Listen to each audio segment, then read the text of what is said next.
Good day, folks. This is Tim Gillio. The rest of the story, she is now Friday, the 24th of October, 2019. Now we're 4 days past that election of interest. We have a lot of separatist anxiety going on right now. Probably part of that. A little bit more so. It's probably the 50th time I tried to do this video. It's hard to do it without getting a little bit carried away with your emotional outbursts and emotional responses.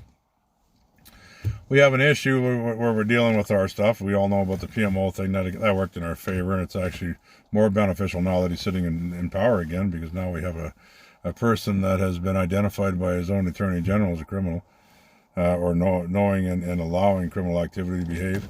So on top of the other stuff, he's facing right now. At some point, somebody might want to pop that into his head. But just because we're nice and fair guys, we're giving them an opportunity to come and buy the whole damn program and push it under the rug. What the hell? I mean, they're kind of used to that. He's from back east, Kansas. The Montreal crowd seems to like doing that, so we'll give him an opportunity to do that.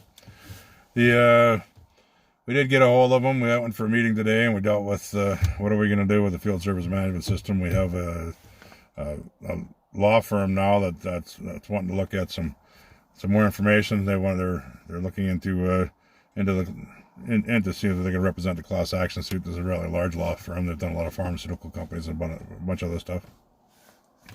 So this is right up their alley for you people that have been paying attention. So if you're tired of getting extorted on your requirements to pay to play in this industry, right? So for, as we like to call it, the clerical administrative safety programs that do jack shit for anybody.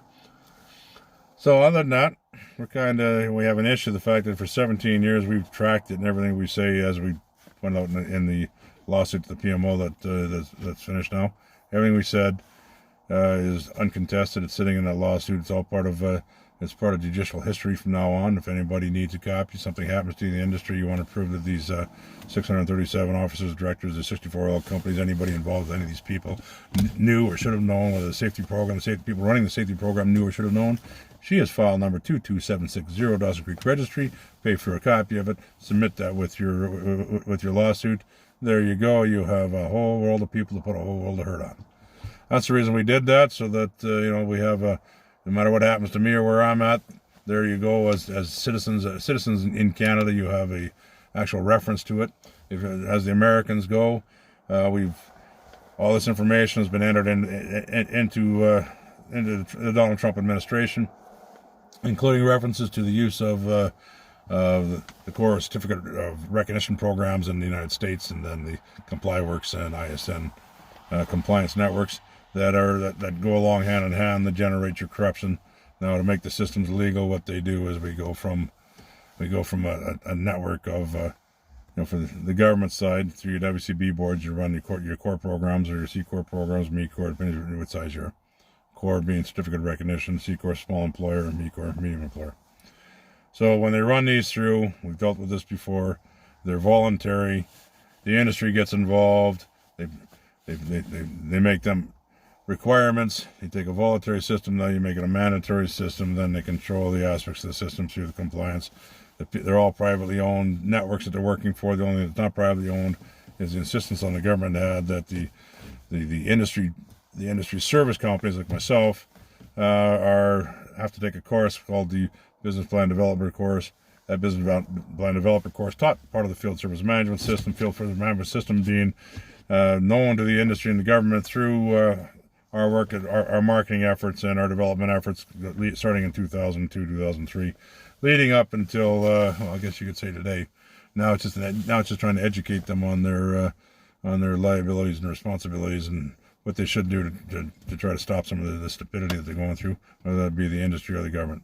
Now, we know from Ukraine that these board of directors and these oil companies like to be staffed by well-heeled individuals from around the world, whether they show up or not, but that gives them a little control, a little bit of say in how things are going. So that's where we're kind of at today. Just about lost that. That's why I'm sitting out here. It's I just got home. We got about 2 feet of snow. 1.5 feet is left. I got a little bit more, but I live on top of a mountain, so I got a little bit more than everybody else.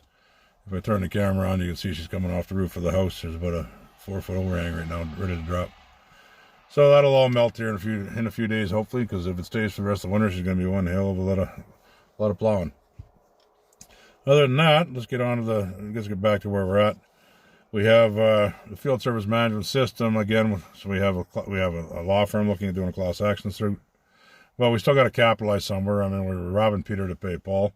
It's starting to get a little bit old. I'm starting to get a little bit tired of it. We've asked for some cooperation from people. We don't seem to get it.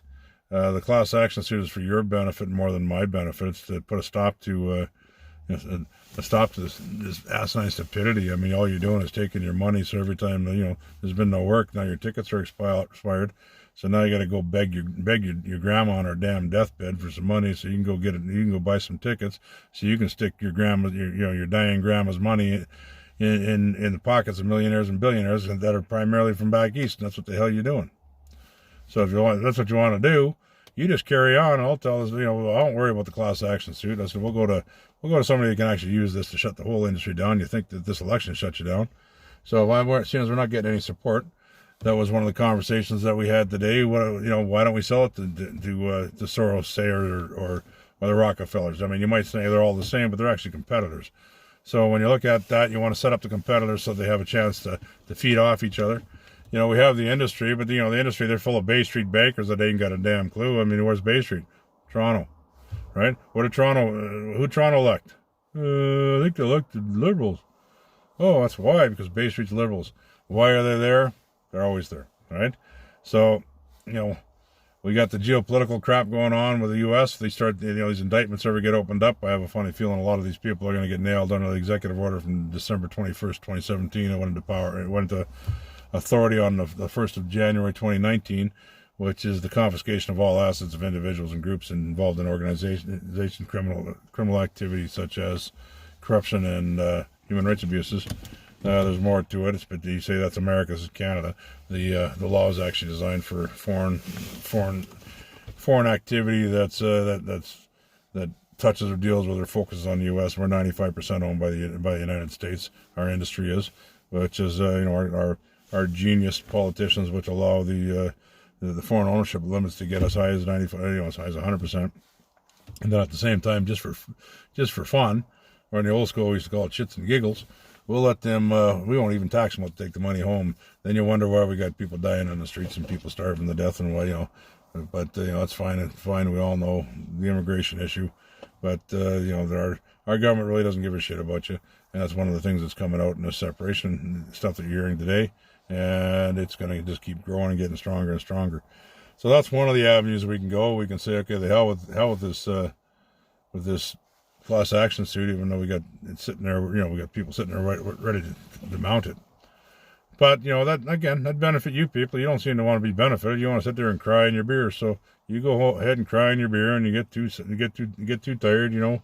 With everybody, instead of massing together and fighting for their rights, what have they been doing? They've been hanging themselves, shooting themselves. They call it suicide. So yeah, it sucks. We're all going bankrupt. Tell me about it. I've been bankrupt before. I'm right on the verge of doing it again. So, does that bother me? No. I just transfer all this intellectual property over to the other owners, and they can have it. So that's kind of where it's at. If that's what we got to do. That's what we got to do.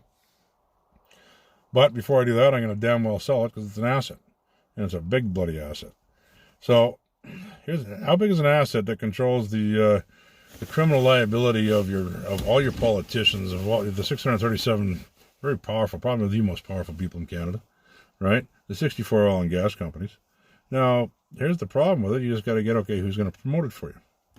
So, who would benefit? That's the thing that bothers me. It's bothered everybody for a long time. We've always known that Soros and Sayer and these people that promote these environmental companies, they do so not because they're environmentalists per se. They do so because by doing that, they put pressure on the downward pressure on the industry or the whatever company within an industry that they want to put downward pressure on.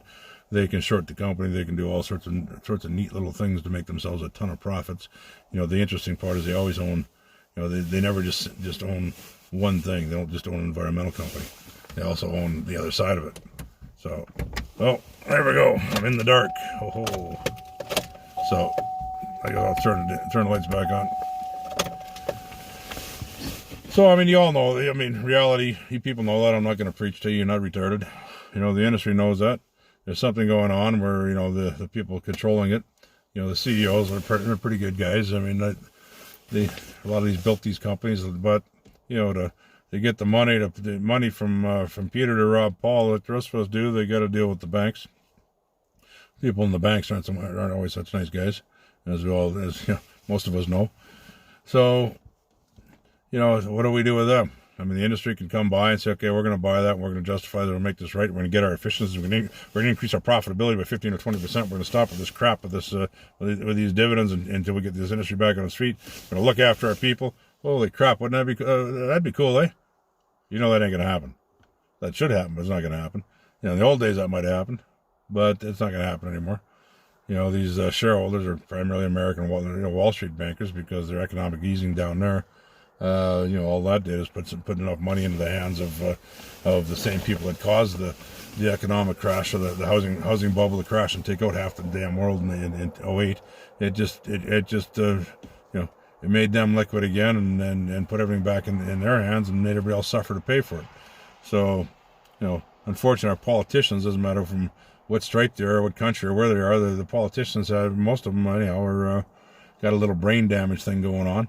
It's generally called greed, corruption, right? You know, there's corrupt as the day is long. You can take a look at somebody like Kenny here the other day when you got Jay Hill, you know, having to come over top. Jay Hill, for those that don't know, was a former MP for Prince George, Peace River, Rocky Mountain, which now is now Bob Zimmer. Jay retired and Zimmer Wireless took over.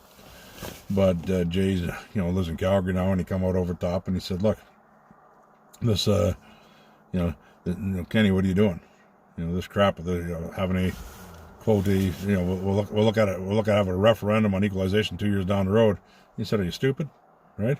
What are you doing? You and your caucus should already discuss it. You should already be ready to table a referendum on, you know, a bill for referendum in the legislature. You didn't, which means you and Mo have been dropping the ball. So one of you wants to be the next damn prime minister. It ain't going to happen to either one of you now, even if you had hope in hell. And the reason being, because as Mr. Hill come out and so eloquently said, if you don't hurry up and get at it and do it, they'll find somebody who will. So these are the same people that helped you get into power, the same people that helped you get elected the first time as an MP. These are the same people that are now threatening to take you out of power if you keep playing this stupid game. Now, that tells you that the powers that be in the Conservative Party, the older Conservative Party, are sick and tired of the bullshit that went on in this new party. So I don't know what went on. I don't care. All I do care about is that I have an issue where people are dying, people are getting hurt, they're blowing shit up, and nobody seems to care. Not in this country. If you follow the money, as somebody named Vivian Krause would say, you realize the money is all leaving. Where's the money going? It's going south, primarily. Some goes to Europe, too. But it's going to these well-heeled individuals that aren't Canadian, have no contact or no tie to this damn country. So we're trying to level the playing field by giving you guys a class action suit so that when they make you do this stupid stuff and go rob your damn grandmother to go get enough money to fill their damn pockets. Now, the pockets of the people you're filling, those are more or less the locals. Now, the reason being that on the corporate side, all that money is getting taken out by these foreign investors, or these well-heeled investors that our government so eloquently had the stupidity to allow, right? Our investment limits to get to the point where the sixth largest economy in the world is getting thrown out the door, and all our people are laying around starving to death, freezing to death in the damn wintertime, and we haven't got a government with enough brain cells to figure it out because they're too busy filling their pockets. So the separation thing is a great thing. If anything, it turns into a civil war. Now, civil war should be a revolutionary war being the difference. We've talked about this before. We have videos on it, so we're not going to get into that. Again, so I keep getting off in the weeds. It's hard to do this video. I haven't done one since the election because I've been a little annoyed. So again, with this conversation, who else can we sell this to? So we went to the CAP. We sent CAP a letter. They have a choice. They can get in. They can put a bid in the damn thing. If they don't, piss off, right? You're now a victim. Every one of you. 637 and 64. I'm going to victimize every one of you damn bastards, right? I'm not going to do it. I'm going to sell it to somebody who will. Now, the next one, who else we went to? Went to a guy by the name of Kenny. Premier Kenny. You got a letter. Mo, you haven't got one yet. Over Premier in Saskatchewan. You're going to get one here right away. But this all, the reason we sent Premier Kenny, Mo, and Horgan all letters, and the WCB boards of those three provinces, dealing with, because they were primarily responsible for the ones that we did most of our work with back in the day with the field service management system. They have letters between them respective as to the communication that went on within our organization and the government. Also, those letters would transcend the communication with the government, internally in the government within the industry. Those letters, anybody that wants to, they can go ahead and I would go after them under freedom of information request now to get, these provinces have had 3 months to come up with that evidence. I mean, they're going to have to do an investigation anyhow once this letter would come out. Once we sent them the letter, I mean, here you're dealing with a situation where we're looking at shutting down our entire industry. It doesn't matter who the hell got elected. We've offered you people the opportunity to not have harm come to you in the way of a cease and desist for use of our intellectual property, which you got when you had to, by the rules of WCB, go take your safety course developer course, and you took the field service management system was in there. That's our intellectual property. You use it to formulate your safety programs. Therefore, when we order you to cease and desist, you're going to be forced to cease and desist, and that's going to go back to payment, and that's going to be huge. So we've established the price, and it's punitive. We admit it's punitive. We admitted everywhere it's punitive. We've even admitted inside the lawsuit with the PMO that it's punitive, and that punitive part is $35,000 a year for every year that you've conducted business and you've had your safety programs. Now, why do we do that? Is it because I really want to go out of my way to charge you $35,000? No, because I'm taking my property, my property, my partner's property. We're going to take that and we're going to sell our property. Just like you sell your car, you sell something, we're going to sell ours. Now, we tried to work with the industry in ours and try to smooth it all out and make everybody, all kumbaya and make everybody all happy. But it seems we didn't get a lot of cooperation. 1,000 people over here signed this petition. We got so many people over here, a couple $100 for support, right? Well, guess what? I appreciate all that, except for the numbers had too many zeros missing. So, where it'd be nice for me to keep you employed and help you stay employed and help the industry actually do something to help you, right? When you have an industry that doesn't give a shit about you, you have a government that doesn't give a shit about you. Why should I give a shit about you? You don't give a shit about me, right? I got proof there, right? So I mean, I'm going out of my way, sticking my neck on the line and the other thing between my legs on the damn line all the time. And what do I get in return? Right? I'm not getting any support from you people, but I hear a lot of whining going around. So I mean, you want to whine. But you know what? I got a family to feed. I got people to look after. So how am I going to do that?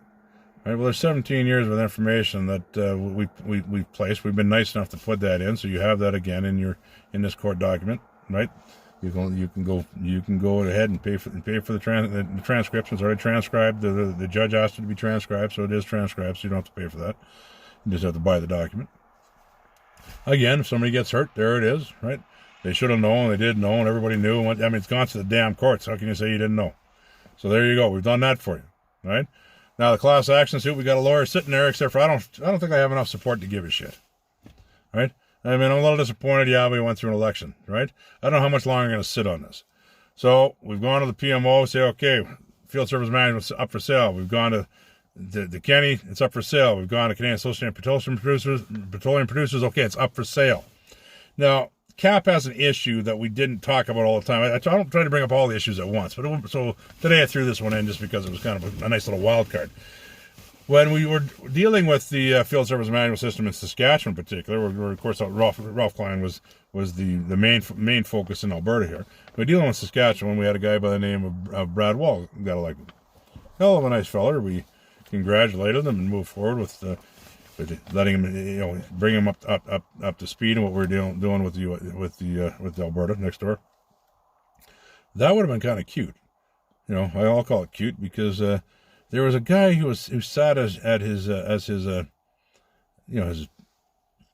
natural resource minister. His name was Tim McMillan. The problem with Tim is that Tim would therefore have an intimate knowledge of the field service management system. I guess you'll never guess that he's the president of CAP, did you? See? So you got to save some of them wild cards for later. They're just kind of entertaining.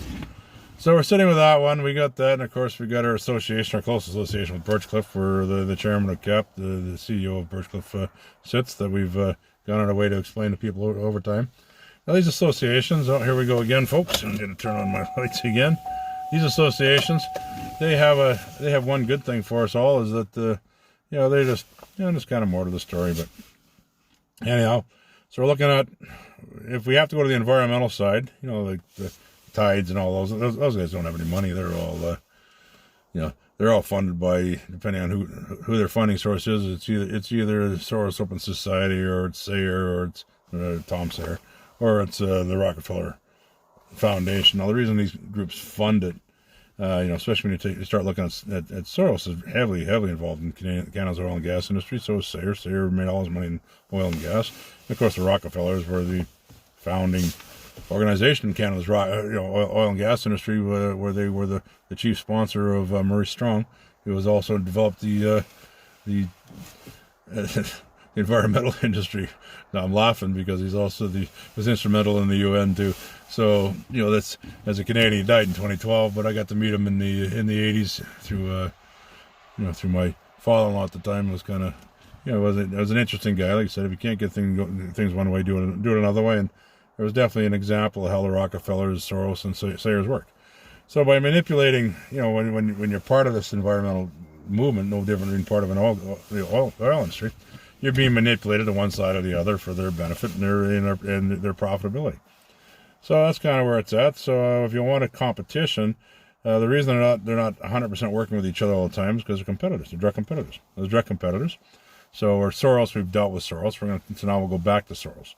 Another direct competitor, especially with the United States. I mean, we've gone to the United States. I haven't sent a letter to the United States this time telling them it's for sale, but I'm going to at the same time.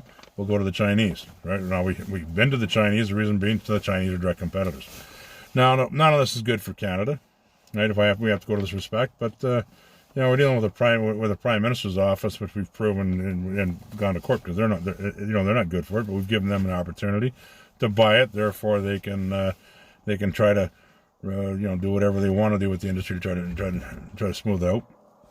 The industry itself, who naturally should buy it, there they are. They don't seem to want to be able to get their stuff together to buy it. And then of course that leaves the provinces. Now the provinces are they're definitely got themselves in a little bit of a meat grinder here, because they've been they're caught on all ends of this, along with the industry. So I mean there's a lot of people that are caught all over the place. So if this whole project ends up in foreign powers, or some foreign powers controlling it, or whether some environmental organizations controlling it, so they can manipulate the industry further, it's not good for Canada, right? But that seems to be where we're heading with this thing. We've tried to keep it local. We've tried to keep it so we can work with them. We've asked them to work with us on several occasions. They don't want to. That's fine. Again, we know from the Ukraine experience that as we've been trying to explain to you people and giving you different examples, the directorships and these are a valued position, and they're mostly occupied by people that have no real right to be in there. That's not their forte. They're there because who they are, or who they know. A lot of times. So that was the nice thing about what's come out of Ukraine so far. We have this executive order stuff, the geopolitical stuff that we talked about, that kind of puts a screw in it. It's just like the election puts a screw in things. So I mean, where it's going to go, I don't know. We're going to stick it out there. We're going to throw it out to everybody, see if they want to get in a competition, a bidding war for the damn thing, and then we're going to go from there. And then we still have a couple backdoor ideas that if nobody comes quick enough, we might be able to, to still get this. Well, no, I'm not even going to say that. The class action suit depends on you people, right? Actually, the whole damn thing depends on you people. If none of you, I mean, so far it's just been, I've been tilting at windmills trying to get the people in the industry to pay a little bit of attention here. So, I'm not robbing Peter to pay Paul to support you idiots anymore. And you're idiots, right? I mean, every one of you want to go rob your damn grandmas to go make sure you get your damn ticket, right? I mean, so grandma cost me $3,000. I'm going to spend $1,000 on my tickets and $2,000 on crack hoots. I think what's half of you're doing. I said, so if that's where you're at, go screw yourself, right? I mean, who cares? I mean, we're all getting a little sick and tired of this.